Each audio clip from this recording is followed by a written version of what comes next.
আমরা গত ক্লাসে আরবি 29টা হরফ বিশুদ্ধ উচ্চারণ শিখছি। আজকের ক্লাসে আমরা শিখব আরবি 29টা হরফের মাঝে কিছু হরফ আছে যেগুলো তাড়াতাড়ি করতে হয়, কিছু হরফ আছে যেগুলো 3 আলিফ পরিমাণ লম্বা করতে হয়, কিছু হরফ আছে যেগুলো 1 আলিফ পরিমাণ লম্বা করতে হয়। তো আমরা ফার্স্ট টাইম শিখব যে হরফগুলো 3 আলিফ পরিমাণ লম্বা করতে হয় সেই হরফগুলো। তাই প্রথমে বোর্ডে লিখে দিচ্ছি, আপনারা একটু বোর্ডে তাকান, সবাই খেয়াল করবেন যে কোন কোন হরফগুলো 3 আলিফ পরিমাণ লম্বা হবে, আমরা সেগুলো কি লিখে নিচ্ছি। 3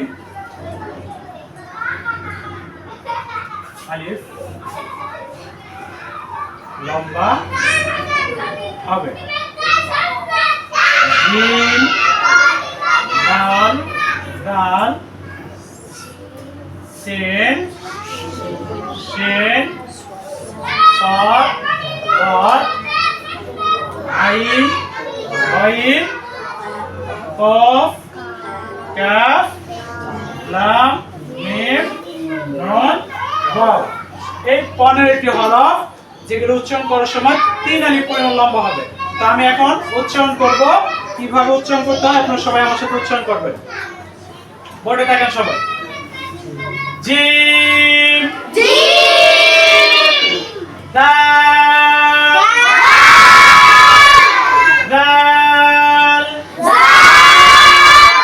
সিন সিন শিন শিন সাদ সাদ আইন غين قاف أصبر كاف لام ميم نون واو।